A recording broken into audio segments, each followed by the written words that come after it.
Hello and welcome to Wait, It Gets Better.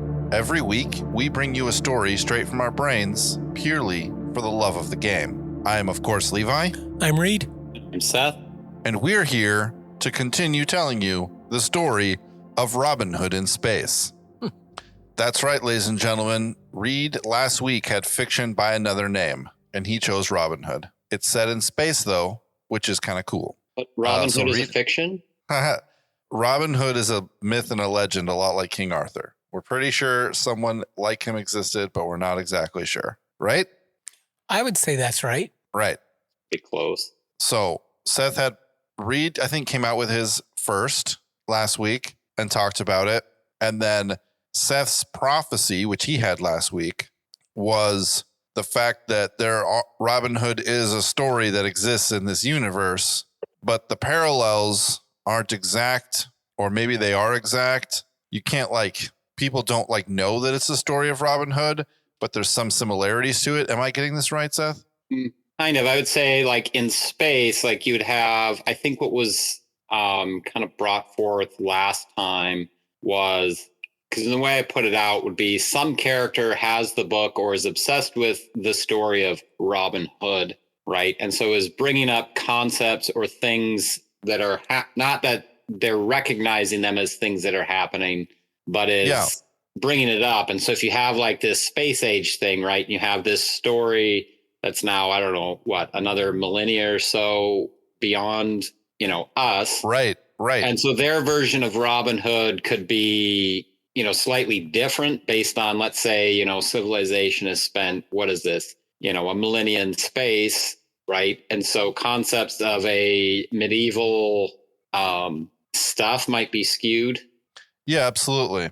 Whether or not their version has the right understanding of what a king is, or a feudal system, the idea of the archery contest might be a little bit different. And so the reader's going to understand that, they have a copy of Robin Hood, but it's going to be almost like Disney's Robin Hood compared to, I guess you could say, more classical Robin Hood, right? Where the high points kind of hit there, but it's very, skewed. Someone had Disney's Robin Hood, you might think oh yeah, this had always been, these forest critters or something, right? Yeah, I gotcha. So it's that's kind of how it's skewed. But yeah, you'll have to get more in depth in that as we go along, because I like that idea, but I think it needs some more fleshing out, some more practical examples as we go along. You know what I mean? Mm-hmm. I had magic system, which was the idea of so ichor is the thing that runs in the veins of the gods. That's what the word comes from. And everyone produces a small amount of this ichor, which is this force that's your will and your strength and your spirit all together. Everyone produces a small amount, but heroes produce a lot more. So the example of a woman who can pick up a car with her children underneath, that's a great time of stress that ichor flows much more. During death, if you're going to die heroically, that's another place in which it flows much more. Heroes are mutants that produce this in much greater amounts. And the only problem is that if you produce too much of it, if you do too much greatness, then you calcify and turn to stone. So there are statues of famous heroes who have done great things, and they kind of act as batteries and accumulators and storage units for this ichor. And people use, the George Washington, right, is a giant, Titan class battleship that's powered by, no, it's not called the George Washington. It's called the Founding Fathers. And it's powered and sustained by all the statues of all of the founding fathers, including George Washington. And so it's kind of like a museum in and of itself. And it's this giant thing, so families who have had heroes in their lineage will have access to these statues. And then also an increased probability that their own children, will have this ichor, this mutation, which is a blessing and a curse, because if you use too much of it, you turn to stone. But you kind of are driven to using it if you have it. So that was my thing from last week. One of the things I wanted to postulate to you guys that literally just came to me right now, because this is an improv podcast, is that the family that owns this, or the lineage that owns this, where this story takes place, has the statue of Robin Hood. Kind of like history is doomed to repeat itself. You know what I mean? Kind of like history is a giant wheel that recycles things over and over and over again. The power that is exuded from the ichor that's exuded from this Robin Hood statue is sort of causing, how do I explain this? Do you know that you can take honey and put water on it?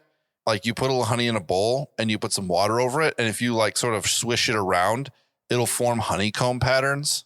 I didn't know that. Because the crystals in the honey have like a genetic memory of being in. It's one of the ways they use to test honey, if it's actually honey or just corn syrup that's been sweetened. I mean, that's been flavored and stuff.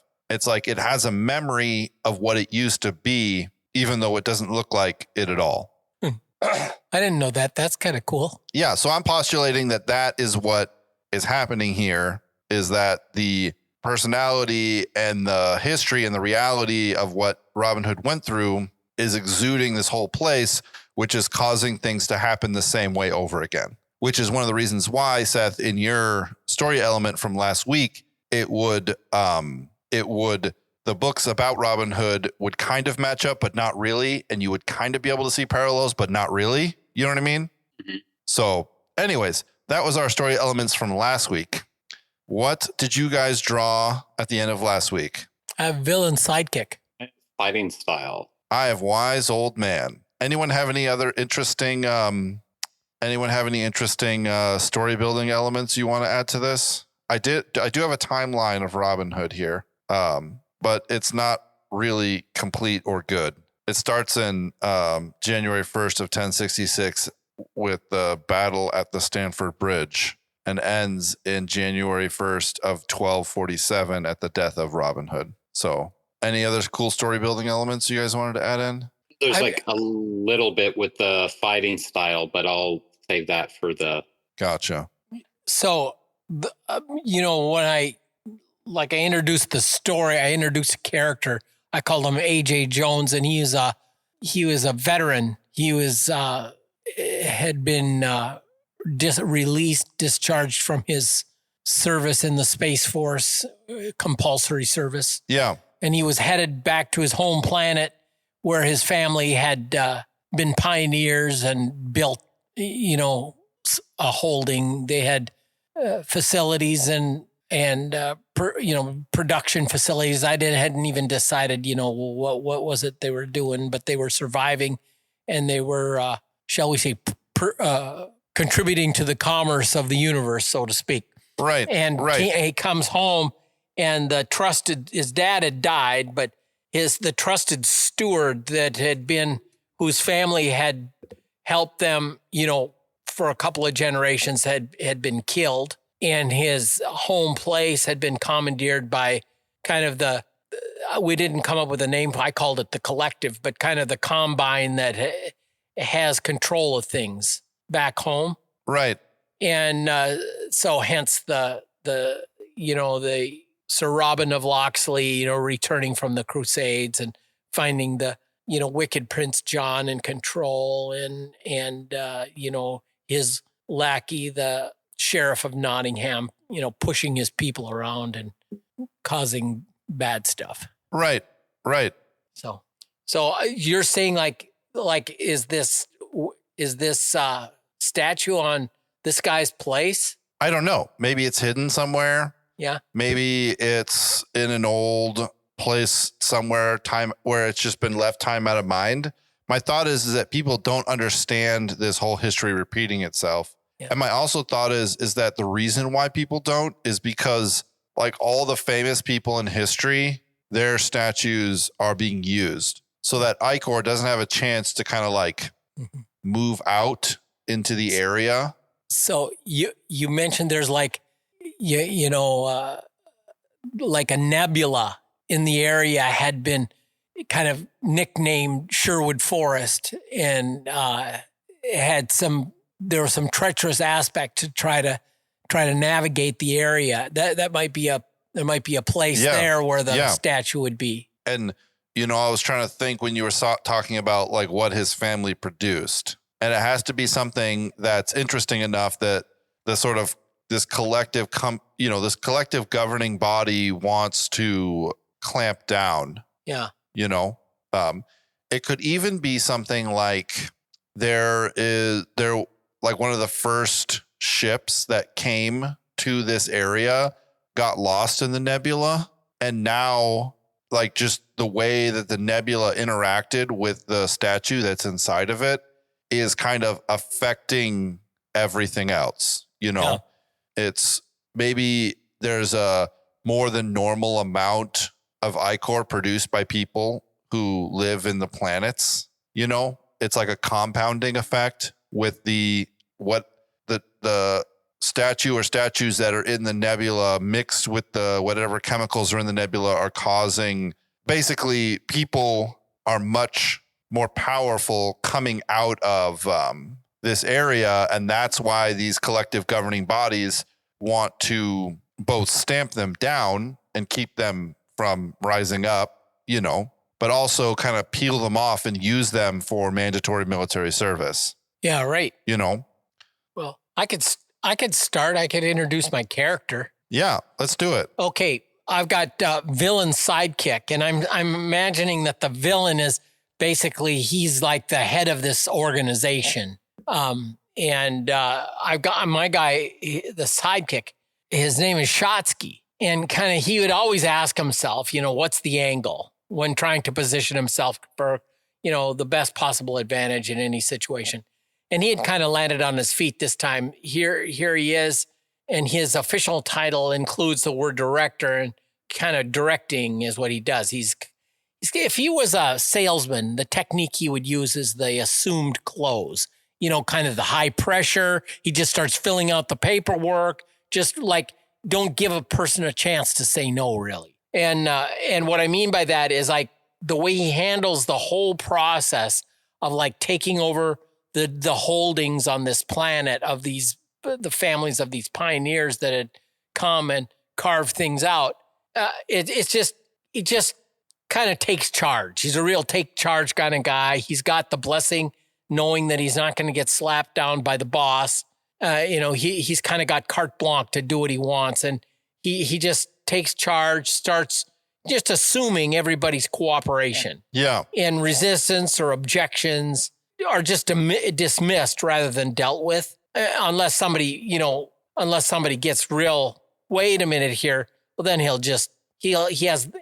considers himself kind of his role as the enforcer of the organization, the collective will of the organization, so to speak. Yeah. Yeah. And he has a couple of stooges. He just is good at pushing his weight around. And just like I say, he just assumes cooperation and is very intimidating in the way he handles himself. So this is Shotsky. He doesn't have any kind of code of personal honor. There is nothing. He doesn't see as, personal property is just property that he hasn't taken from someone yet. If somebody doesn't want you to, nobody takes anything from him. He's there to take stuff from other people. It's like, he just has found himself now in a place where he's got the backing of the organization, so to speak. And he knows the big guy is looking out for him. So he just produces. He produces he takes over, controls, organizes things, makes sure there's no trouble. And then, of course, he's on the lookout for A.J. Jones because, the organization paid some bribes to have him offered jobs, different places. Be best if he never came back, but headed back he is. So there you have the story. So the sheriff of Nottingham then. Yep. Gotcha. That's that analog. That's really good. My analog is the Friar Tuck, obviously, wise old man. When people started to spread throughout the universes, right, as the ichor drives became more and more powerful and people tried to spread out farther and farther and farther, a thing happened, which happens with a lot of religious organizations, is that they sent missionaries out, right? They sent chaplains, they sent people along to try and because you travel hundreds of thousands of light years away, how are you gonna stay in concourse with everyone else? How are you gonna stay in right theology with everyone else? Yeah. Which is always a big, first it was across the world, across Europe, and then it was across the ocean, Uh-huh. And the Pope and churches have been trying to kind of get everyone to come back onto their bandwagon for what's it been, about 2,000 years? So he was part of this kind of re-piification, right? Piety effort that was sent out by groups of religious organizations. I'm not going to say that he was Catholic, because I'm not looking to have a religious debate, but he was sent out, and he quickly recognized the importance of moralistic thinking, piety, religious thought process, morality as a general thought process, but recognized and realized that the religious orders that were sending him out were trying to swing the pendulum too far. That's typically what happens when you have a retaliatory work. Something bad happens and you swing the pendulum really, really far into conservatism, and then the next generation swings it the other way into liberalism, and then it just kind of is a pendulum swinging back and forth. You know what I mean? Yep. And he just wasn't interested in it, and this is the great fracturing of religion trying to be dictated over long distances. That is just a reality. And so he has kind of been running sort of covert church for the last sort of 30 years, right? All of his licenses and stuff are in order. And so until he starts to really put his lot in with AJ, the ruling bodies, these organizations, they kind of have to ignore him, because he technically his position is higher than everyone, save the highest echelons of the ruling body. He can't be killed. And so he just kind of goes around trying to find humanity, right? Cool. Trying to bring people's humanity back. And he does that through food. He does that through just brewing. Yeah. So he has a ship. He has a fleet of ships, and they do work for people. And he, finds these little mining asteroid colonies where everyone's living in sardine cans, size quarters, and children are growing up with 10 square feet of space to run around in, and he invites them on to his giant, it used to be a cruise liner, but it's been retrofitted to be a huge, wildlife preserve, Oh, cool. And so he kind of brings his efforts to bring humanity back to people, because a lot of these worlds that people are colonizing, aren't going to start seeing plant growth in, for 10 generations. So people are changing as they live out in these colonies to forget, the color green as a part of life, to forget the wind and to forget the smell of soil and stuff like that. And he's trying his best, as he understands, to kind of bring that back to people. And he's pretty much immune to, like I said, the authorities until he starts to throw in with AJ. And my thought is that so in the story of Robin Hood, he becomes the band of, there's lots of different versions of it, but he becomes the Robin Hood's, the Band of Merry Men's clergy. Right. That's one of the things that he does. So, my thought is that he meets AJ, meets his band of, thieves and cutthroats and disenfranchised people and mercenaries, some of them, and tries to show them what they're fighting for, Yep. So that is the story of this guy. I don't know what his name is. We'll call him Tucker, right? Because of Friar Tuck. Cool. So So the fighting style, it's not anything particularly new, but it's simply kind of what people have always done, right? Until I would say probably modern times. I don't know how like familiar you guys are with like feng shui. A little bit. I've heard of it. So it's like the idea of feng shui, not that I think you'll understand the idea in a minute here, but the idea of feng shui is like how to like aesthetically set up a room so that your eyes are drawn to the right place. You know, the energy of the room flows in the right direction and how you don't have a door opening to your back and stuff like that. Yeah, it's like a lot of that kind of stuff. So without getting into like the Eastern mysticism of it, but again, like the idea behind like there's a right way to set up a room, right? Like you wouldn't have the bed turned a certain way. The couch should be facing a certain way. It shouldn't be sticking out this way. You know, if people are gathered facing a certain like nautical direction, is that the right term? I think so. Right. That's going to, you know, make the room more comfortable. But then kind of apply that to warfare. Right. And if you think about it, like that is kind of in the background how war was fought. Right. You took troop numbers, where they were positioned, you know, which side of the hill you were coming from, which direction the wind was blowing from. Right. You know, how, you know, a smaller force could defeat a superior force, you know, and throughout history, we think like, oh, they used good tactics and, you know, they took them by surprise. And it's like, well, no, actually, there's a reason why having, as it would be, the high ground, right? And so you would have kind of seen this, you know, played out more or less in history with, you know, that's why you had formations. That's why you know, moved, let's say, the collective amounts of troops around the battlefield, right? Like in our recent history that we can think of, we think of like, you know, the Revolutionary War and the Civil War. And we're like, why did they just line up and shoot at each other? Right. And I think if you get into it, there's more of like a technical, like, okay, you have a certain amount of like regiment numbers and they're holding this hill, like they're positioned here. We move them around here. It was more about positioning pressure, right? Rather than, right? So it seems barbaric or weird that they would just line up and shoot each other. But I think that was simply because that's where the weaponry had advanced to compared to the way they had been using tactics. Now, some other tactician and historian might be able to correct me on this, but that's kind of my opinion, right? Because I mean, everyone always had formations, right? Yeah.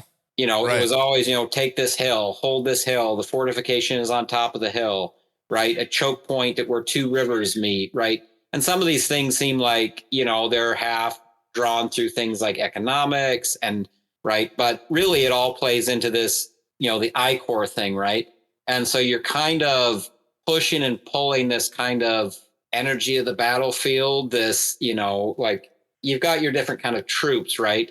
You know, different people that you kind of like have groups up to test certain things, kind of push into an area, scout it out, skirmish, you know, adjust your tactics, move a different, you know, more renowned unit in, or, you know, that whole kind of back and forth moving to the battlefield, right? And then, you know, of course, if like the general was closer, people fought harder, right? It would rally the men, right? But really what's going on is this I-core thing where then you have like a structure, right? You know, kind of like same like they build the castles, right? Where it was like, why does this wall jet out like this? Why is it a certain height rather than, you know, this height? Why is it, you know, all of this stuff, let's say, played into this kind of feng shui energy of the battlefield, you know, how was it perceived, you know, right? Like it wasn't just that you had better, you know, soldiers on the battlefield, but where were they placed on the battlefield, right? And you can see this kind of play out in games like, you know, chess in any of its alliterations, right? Or Go, you know, different things like Othello, you know, you've got like Japanese chess. I think China has a chess kind of game.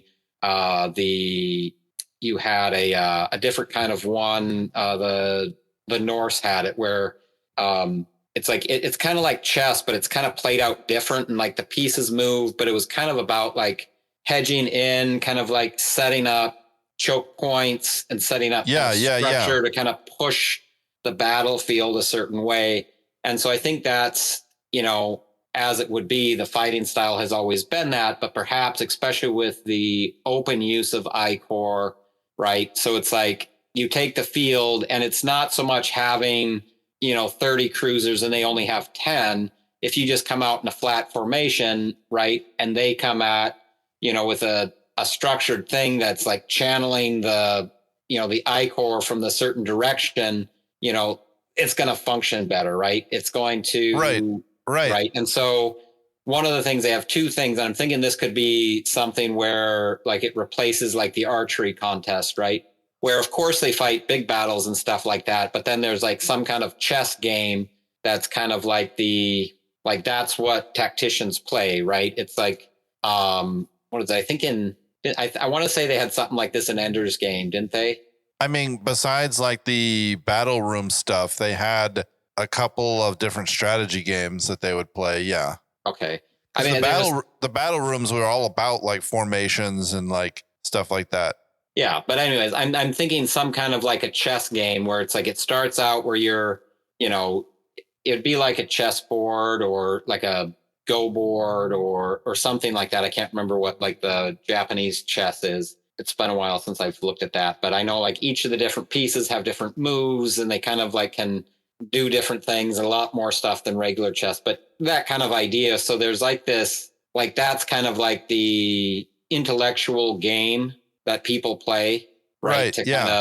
But it's very wrapped up in like how they actually do their space battle or a land battle because, right? Like you would bring, right? Because you have the I-Core emanating from the different ships, right? And it powers the ships, but also you have those heroes behind you, right? Like the generals. And if they're just anywhere on the battlefield, right? Where's that connection going to the different, troops you have? And so the whole setup and then play out of it is kind of what you're getting at. And so that's what this game is. And I'm thinking that possibly kind of like that's the thing that they use to kind of draw him out, right? Is having, because of course they don't have like, let's say archery. How do they do archery? So then that's kind of my thought. Yeah, some great contest. Yeah, I was thinking what's that? When you were talking about this, I was thinking of either a circuit board, like you create these channels in how you organize your ships or your people, and it causes like the I-Core to move smoothly in different directions, which allows you to exert like not just physical pressure, but like emotional and mental pressure on your enemy. And then I thought of like have you seen like the football plays, where it's like dots and zeros? And it's like, okay, these guys are going to rush this way. These guys are going to rush this way. These guys are going to turn around like this. That's like basically exactly what you're talking about. It's like these complex football plays, you have all these different people and they're all going to move in different ways. And that's going to channel that. And then the goal is to come up with like the craziest of play, not the craziest, but like the one that uses I-Core the most efficiently, the one that can like, you can blind your enemies using it. You know what I mean? I like that. I think that's a really good idea. Yeah. So anyways, that's the fighting style isn't necessarily anything new, but it's just the reapplied idea, of kind of what they have always done, but applied to using what they now know and are actively using in their ships and their way of life. But anyways, yeah, it's the I like that because that kind of speaks to the fact that the ruling party, whatever the collective, whatever this thing is that's exerting pressure in a bad way, like they have sort of believed because they've gotten away with it for long enough that it's like the numbers game. That's how you win, or there's like the 10 strategies to win any fight, and then what our hero does is he starts, because he is an avid player of this game and because he can think outside the box and is not sort of bound to predetermined strategy ideas, starts to meld the two. Where like for hundreds of years, the game has kind of been separated from battle. It's like, well, yeah, it is battle tactics, but you can't actually do like a double helix, super maneuver in real life, because ships just don't have because you need the extra armor or whatever. And it's like, well, no, if you retrofit your ships to, process Ichor in a different way, you can do that really crazy, risky move that no one thinks you can. You know what I mean? Because I was just reading here, a campaign of tricks and triumphs. So this is the rising action, the golden age of Robin Hood's career, right? This is just based on a bunch of different folklore stuff. Robbing from rich tax collectors, abbots and bishops on the high road, right? That's what he decided. That was his kind of stake against the powers, outwitting the sheriff again and again using disguises, archery contests, fake pardons, rescuing comrades from Nottingham gallows, like doing things so completely outside of the normal thought process. This is what set him apart. This is what made him into, there's plenty of outlaws. AJ gathers plenty of outlaws from the systems, but it's AJ's ability to kind of think outside of the normal way of dealing with things. How does the sheriff of Nottingham deal with Robin Hood being an outlaw? He has some people drop pictures of him and posts it on trees and says, reward for this man. How does Robin Hood make it so that doesn't happen? He pays dowries and protects widows and orphans. He doesn't match same force with same force. Right. Anyways, so where do we go from here? We've got a really good basis, but I think we need to kind of walk through the Robin Hood story and draw parallels now, right? Does that sound like a good idea? Yeah. I do. Exactly. Okay. So I asked an AI to give me a core arc narrative for Robin Hood, and I'm just going to read through it as we work through this. Okay. So there's a lot of different conflicting accounts for how he started and different things like that. So there's going to be a lot of different stuff like that. So set in England, usually during the late 12th century, is ruled by a tyrannical, greedy authority, most often Prince John and his henchmen, the Sheriff of Nottingham, Guy of Gisborne, corrupt abbots, while the good King Richard is away, either in the Crusades or captive, right? So the setting is not that the whole world is corrupt, but there are good people. They're just gone right now. And the power vacuum that happened because of that caused the corruption, right? Mm-hmm. Yeah. Because of this corruption, heavy taxes crush the poor. The rich and powerful abuse their authority. Forests are royal preserves where common people can't even hunt to eat. Justice is dead. The strong prey on the weak with impunity, right? This is Reed's villain to a T. Yep. I really like, heroes fall, outlawing, inciting incidents. Robin, usually disposed nobleman or a yeoman, Robin of Locksley or Robert Fitzooth, is wronged by the system. So there's lots of different accounts. He kills a king's deer. He's caught poaching. He kills a corrupt official in self-defense. His lands are seized unjustly because of his support of King Richard. So that's kind of, I think we're in that last one, which is where this story is taking place, right?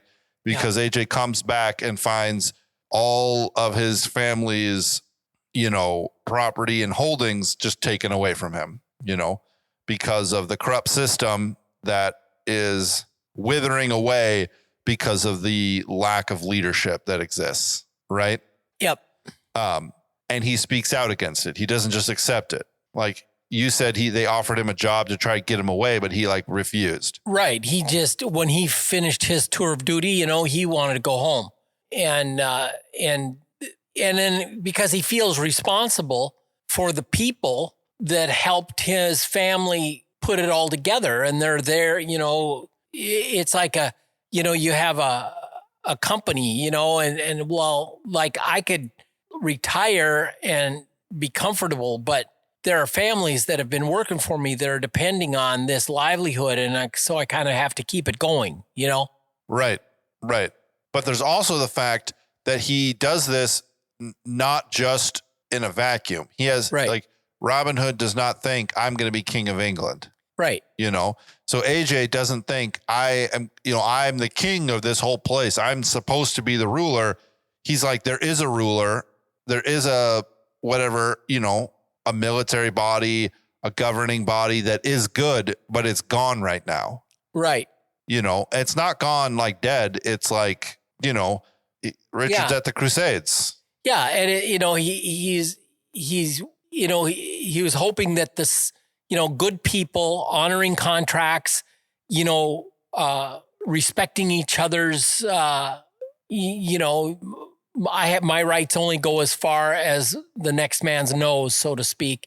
Some rules of the road, so to speak, that have been usurped by the organization. Right. I think I'd like to change this up a little bit and say that one of the things that he does when he gets back is there's a bit of a kind of, there's a bit of a depression era, right? He gets back, he's running, he himself has seen countless horrors and atrocities in his time in the military service, and he meets the wise old man. He meets Tucker. Yeah. Right. Exactly. And that kind of instills in him, like he gets some rejuvenation. He sits by a softly gurgling stream. Right. And it kind of brings him to this place, here's a quote from this day forward. I take from the rich who stole it and give it back to the poor who earned it. Mm-hmm.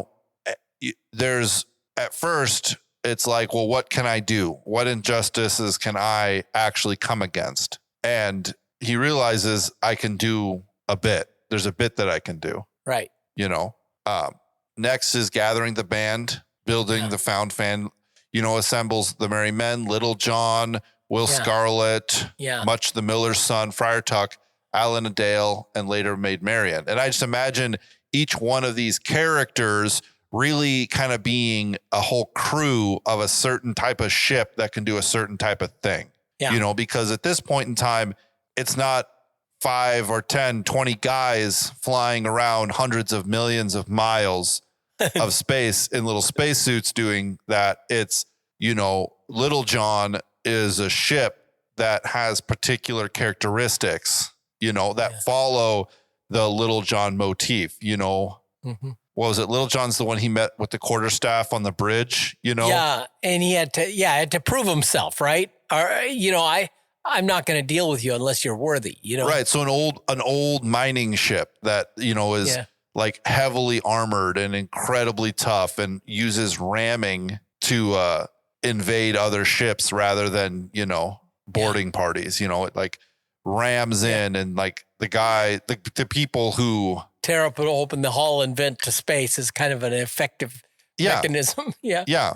And it'd be weird to do like Maid Marian because there's supposed to be some kind of love story in there. So you can't do that with have a whole ship's crew in love with another whole ship's crew. So there is some individuality in it, but I like the idea that like Tucker's thing isn't just a friar. Yeah. It's a whole, it's his spirit and everything that he stands for spread out throughout an entire ship.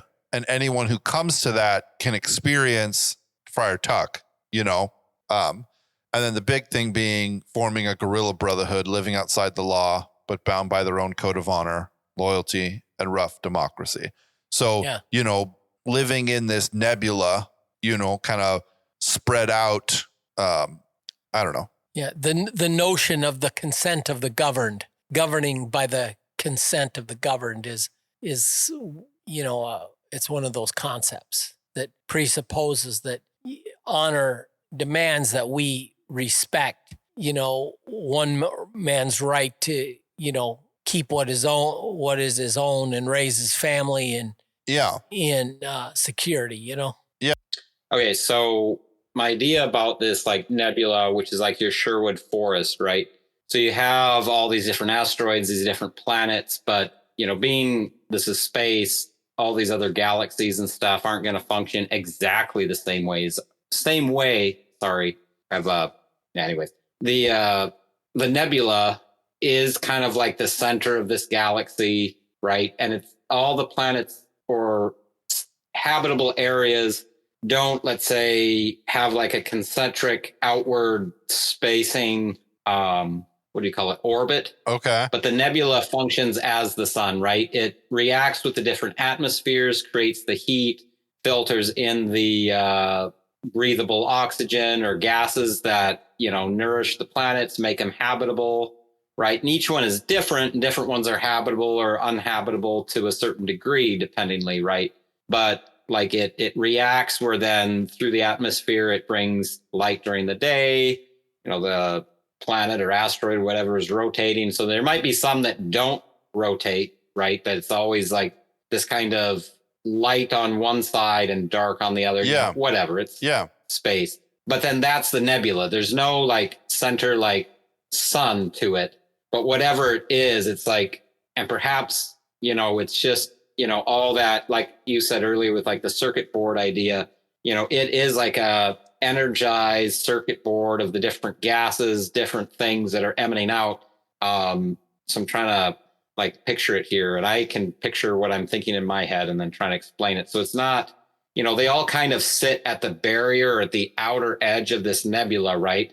And so the easiest way to traverse would be to go right through the nebula. But because it's kind of a mess of, interference and whatever it is, it would be harder to traverse, right? So maybe, that's where they hide out because no one really travels through there. They go, as it would be, the long way around the nebula to get to these other, the other planets in this system, right?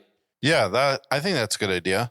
Mm-hmm. Yeah. Anyways, it was like a sub thought as far as like how this particular system is set up, and who knows, maybe there's something, with the nebula that's causing the, more intrigue. Maybe it affects, the water, the plant, the different things that people are consuming in this area that has that interest, or leaves the residue on the different minerals that are mined out of here that have a higher potency of whatever it is that, they've kind of bullied their way into for some reason. Yeah, because and I know that in a lot of the Robin Hood stories, Robin Hood catches, that's where Robin Hood lifts the gold and stuff from people, transporting it through Sherwood Forest because it's a thoroughfare they need to get through, So this idea that everything's kind of circling around this nebula or not makes it kind of the shortest path to everywhere else, which makes, AJ taking up residence in this place makes the most sense. Yep. Yeah. Anyways. Cool. The love story, Marian and personal stakes. Robin Hood and Maid Marian, often as noblewomen trapped in the corrupt court, represent love that transcends class and law. Their romance is constantly threatened by the sheriff of Prince John trying to force Marian into marriage or using her as bait. Do we want to touch a love story?